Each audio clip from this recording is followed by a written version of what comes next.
नमस्कार दोस्तों, स्वागत है आपका मेरे चैनल पे। दोस्तों, जैसा कि आपको पता है कि इंडिया के ऊपर काटसा की सैंक्शन लग सकती हैं यूएस की तरफ से अगर वह S-400 सिस्टम खरीदता है। तो क्या ऐसे में दोस्तों क्या LCA तेजस MK1 ये प्रोग्राम भी लेट हो सकता है, डिरेल हो सकता है? आज इसी के ऊपर बात करेंगे। चलिए दोस्तों शुरू करते हैं। दोस्तों, लास्ट वीक रशिया की डिफेंस मिनिस्ट्री ने कहा कि इंडियन एयरफोर्स के 100 से ज्यादा पर्सनल रशिया के अंदर S-400 की ट्रेनिंग ले रहे हैं। तो इसके रिस्पांस में यूएस ने कहा कि इंडिया को जरूरी नहीं है कि काटसा से कोई छूट मिले अगर वह S-400 सिस्टम को रशिया से खरीदता है। और अब यूएस कांग्रेस नई बाइडेन एडमिनिस्ट्रेशन के अंडर में इंडिया के ऊपर काटसा के तहत 5 से 12 पॉसिबल सैंक्शन लगा सकती है अगर इंडिया रशिया से कोई भी मिलिट्री इक्विपमेंट खरीदता है। और इससे दोस्तों क्या इफेक्ट पड़ेगा इंडिया के ऊपर? बहुत सी अमेरिकन सप्लाईज भी इंडिया को रुक सकती हैं, जो कि अमेरिकन सिस्टम इंडिया यूज करता है उसके लिए जरूरी है।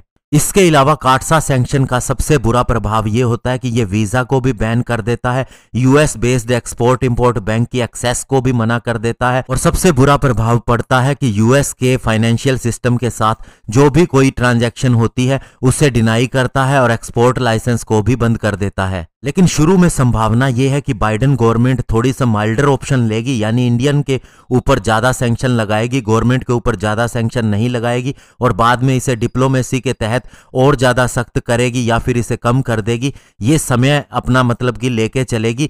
और ऐसा नहीं होगा जैसा तुर्की के ऊपर किया था, लेकिन कुछ एक सैंक्शन ऐसी भी हो सकती हैं जो हमारी state owned public sector defence companies के ऊपर लग जाएं, और इससे हमारी इंडियन आर्म्ड फोर्सेस जैसे कि एयर फोर्स प्रभावित हो सकती है, क्योंकि उसे बहुत से यूएस इक्विपमेंट की जरूरत पड़ती है। हालांकि हमारी नेवी जो है वो ज्यादातर लोकल ही वेपन सिस्टम का इस्तेमाल करती है, अमेरिकन इक्विपमेंट का इतना इस्तेमाल नहीं करती जितना एयरफोर्स करती है। एयरफोर्स के जो ट्रांसपोर्ट एयर फ्लीट है उसके अंदर ज्यादातर C-70 ग्लोबमास्टर इस्तेमाल होते हैं या फिर C-130 हरक्यूलस इस्तेमाल होते हैं।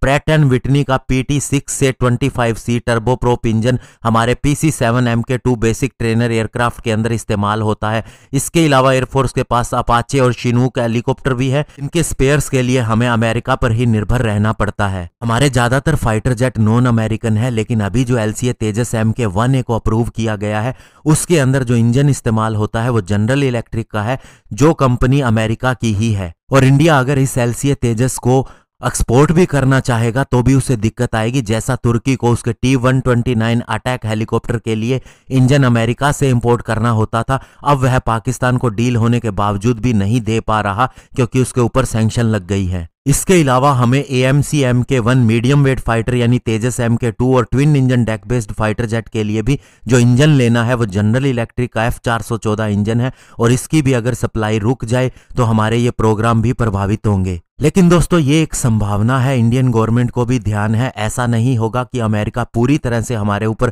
प्रतिबंध लगा दे। तुर्किश एयरफोर्स के पास भी F-16 की फ्लीट है, तो वो ग्राउंडेड नहीं हुई है। ऐसे में हमारे तेजस पर भी बहुत ज्यादा फर्क नहीं पड़ेगा।